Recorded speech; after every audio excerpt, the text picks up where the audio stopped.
TopMedTalk. Hello and welcome back to TopMedTalk and our series of podcasts from IFAD 2018 in Amsterdam. We've just returned from the second session, and I'm joined once again by Monty and Henry to break down what we've learned, what we've taken back from another great session. So welcome again, guys. But first, actually, Monty, you said we were rushed in our last podcast to fit into the next session, and you wanted us to pick up on something else from that first session from Professor Gattinoni. Yeah. Well, we should remind people that if they have missed the live stream here and they're not quite sure what we're talking about, because this is a very rare treat, is that they can continue to listen and watch online if they go into the website, which you can give them again in a second. But also we're told that they're played afterwards. So if we refer to stuff and people want to go in and find the podcast, then they'll be able to get this great information. So I was referring to the fact that at the end, the last talk in the first session was Luciano Gattinoni, who has made many, many contributions to our understanding of critical illness, critically ill patients, and more recently has concentrated quite a lot on albumin, so some of the large albumin studies.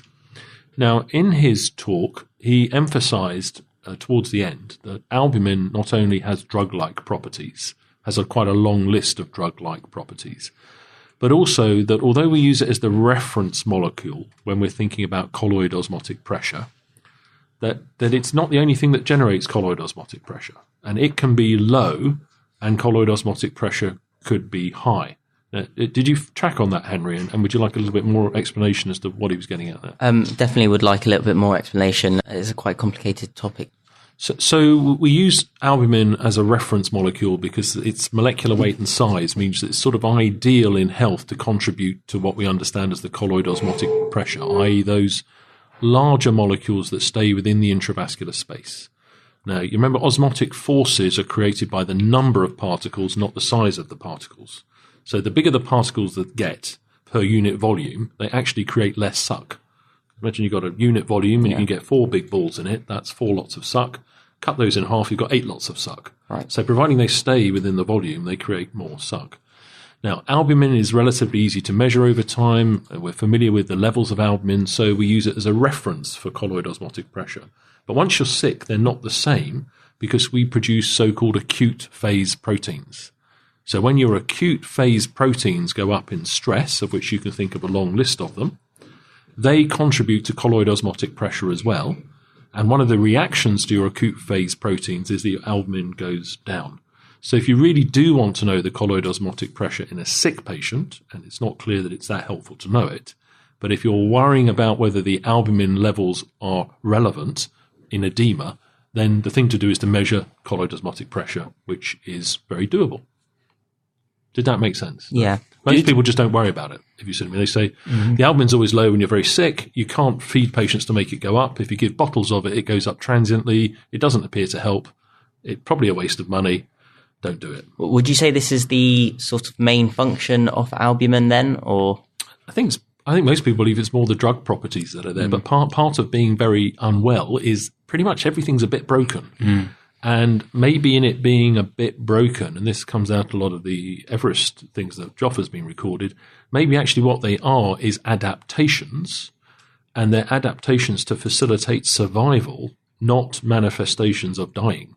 And if we fiddle with things we don't understand, maybe we're fiddling with recovery and survival.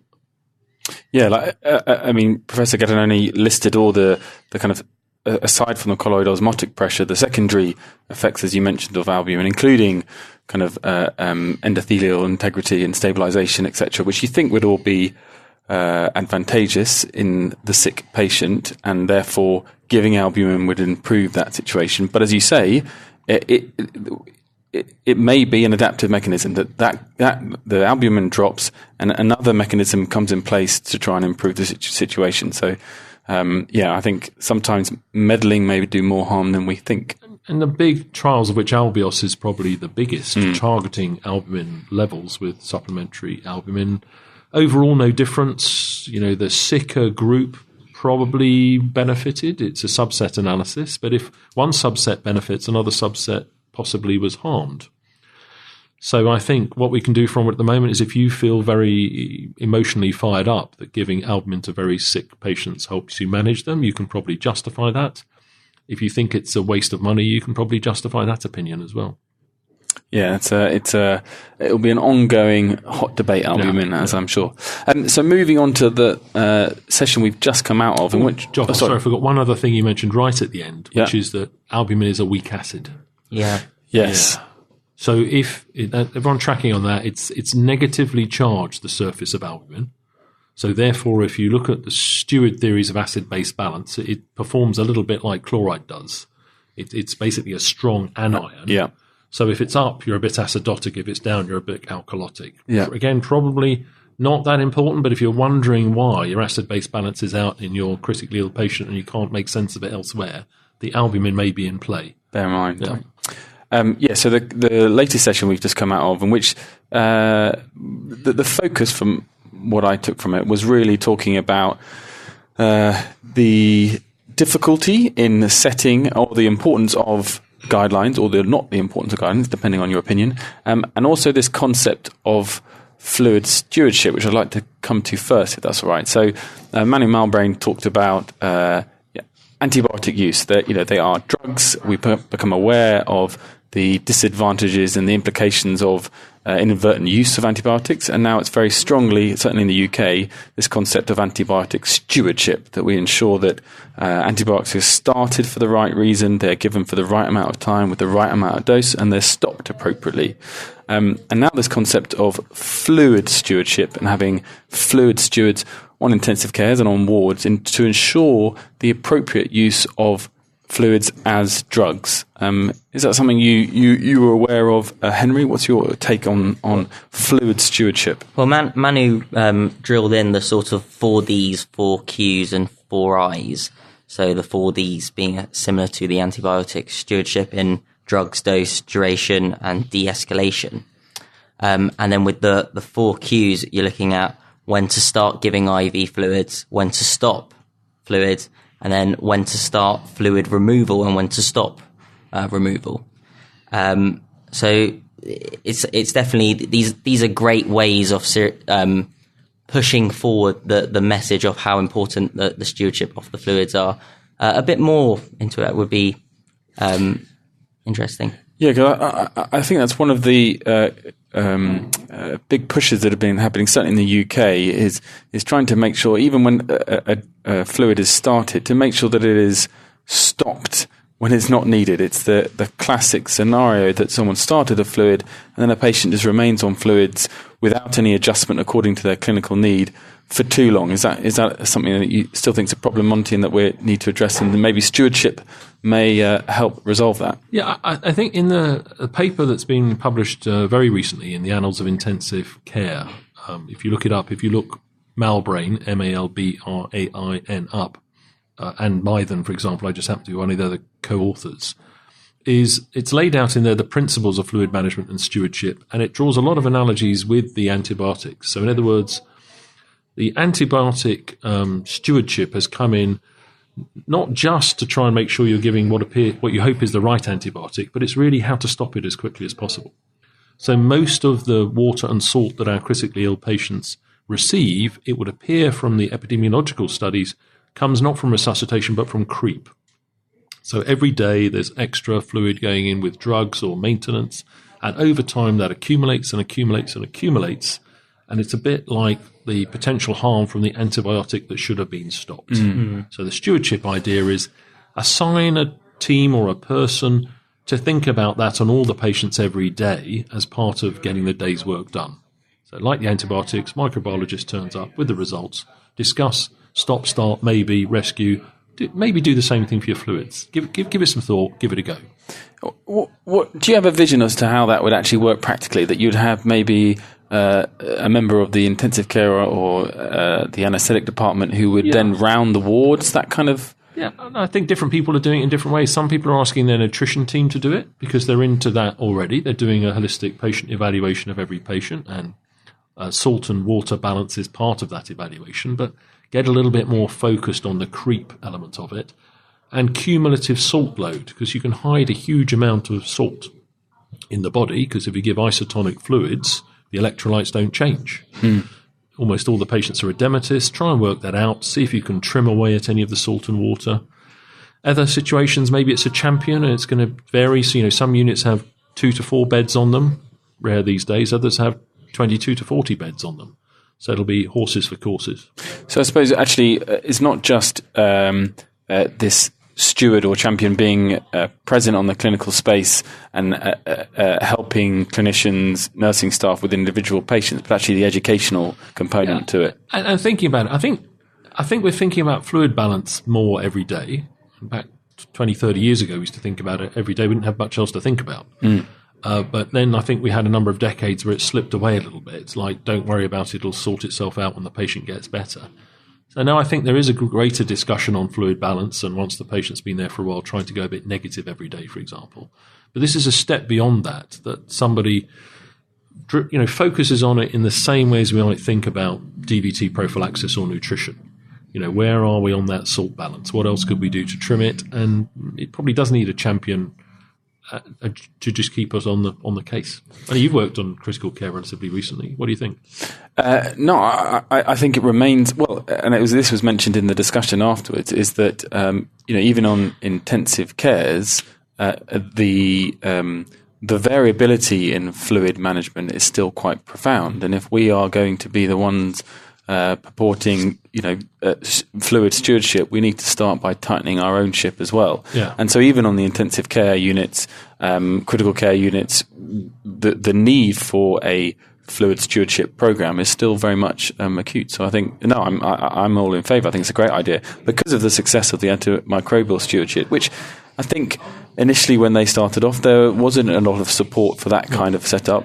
And I think the same thing may be the case with fluid stewardship, that it could end up being a great success. And from Henry's perspective, as you get out onto the floors, one of the things that I used to walk around gently stressing about was whether I was getting the fluids right or wrong.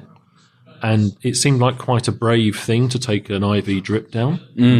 Whereas if someone can drink and eat, get it down. If you're worried about the decision, cap it off and flush it before you get some backup to take the cannula out. But get it down, get it down. And the other thing is, we talked about that in the round table, is ask for the fluid balance. And I used to be a bit timid about that because, you're asking other people to measure some extra things. And if they do have an IV running, get them weighed. We heard a lot about that in the previous round table earlier in the year. Get them weighed, because if they're accumulating salt and water, their weight will be going up. If they're losing a lot of fluid, it will be going down. They're good things to press for. Can I have the fluid balance? Can we weigh the patient? Yeah, I think that stewardship in general is a fantastic idea because, especially educationally, when you look at antibiotic stewardship, it makes people think about it more. And I think in my generation, if there was a stewardship sort of model in place for fluids, you'd think more as to what you're doing. Are you giving the right amount? Should you reduce? Should you stop? Etc. Yeah, it's great.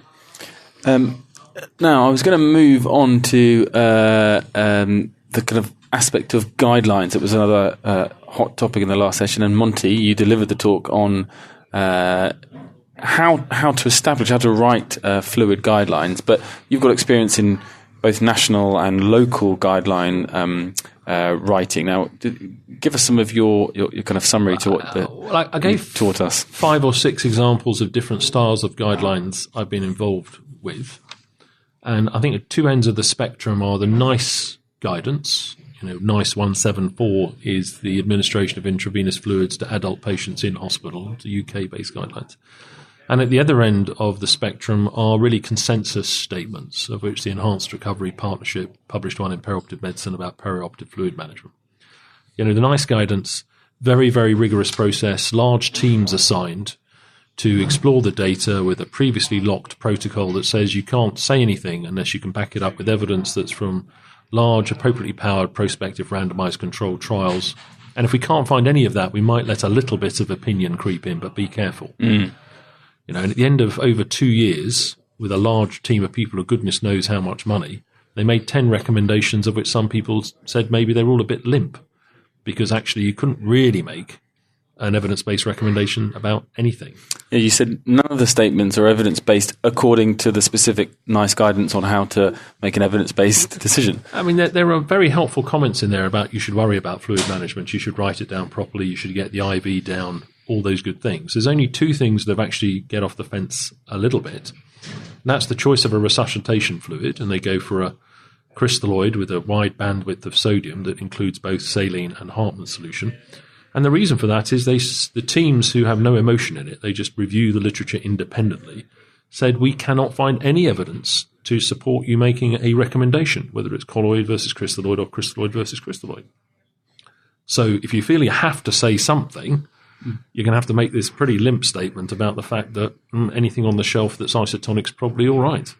And so from that type of rigorous, evidence-based, NICE type guidelines to the more kind of pragmatic consensus guidelines. I joked at the beginning about guidelines, by definition, are not mandatory. Now, and I talked about guidelines for 16, 17-year-olds going out on Friday and Saturday nights. If you say to them, come home when you think it's the right time, which is a sort of NICE guidance, then you can know what might unfold. Yeah. And it'll be highly variable. If you say you got to be home by midnight or I'm taking the car keys away, there's a greater likelihood. Now that's an opinion, if you see what I mean. It's a strongly worded opinion. Strongly worded opinion. So it says I strongly recommend that you come home by midnight. Language seems to play a bit like suggest or highly recommend.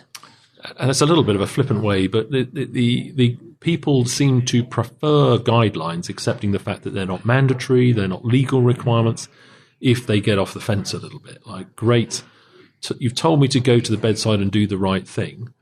I'm a junior doctor, senior doctor, nurse. That's not very helpful. Do you want me to give some Hartmann's or do you want me to give some saline? I want to know what the right thing is. Yeah. I want to know what you think is the right thing. So for me, NICE guidelines are great. Like for us, it's fantastic. It's a way to have a background knowledge on different areas of medicine. But the consensus statements seem to be a more an area where you have more freedom to opinion, which is great and gives a lot more information. So where can I go to access consensus statements?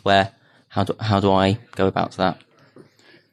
Well, I think Monty's last slide gave a summary of the websites that for the organisations he's been involved in that provide guidelines and consensus statements. And I think if you go to PubMed, the search engine, and you have a particular area, if you put in the keyword, for example, perioperative fluid management, and then you either put in guideline and or consensus, you'll get quite a list of them. And even the ones that are done with relatively light touch practice, it's very unusual for the conclusions to be wildly different. So they come from alleged experts. They try and eliminate bias. They try and make it consensual. They try and use Delphic methodologies, and they try and inform them with systematic reviews. So if you line them all up, they don't really say much different. Yeah. Okay, guys, I think we have to leave it there. We're imminently going to start our next session, which will be fluids beyond resuscitation. So looking at some of the other aspects of fluid management aside from resuscitation. Many thanks to Monty and Henry again for being with us today. And again, thanks for listening. And until next time, goodbye. Thank you. Thank you. TopMedTalk.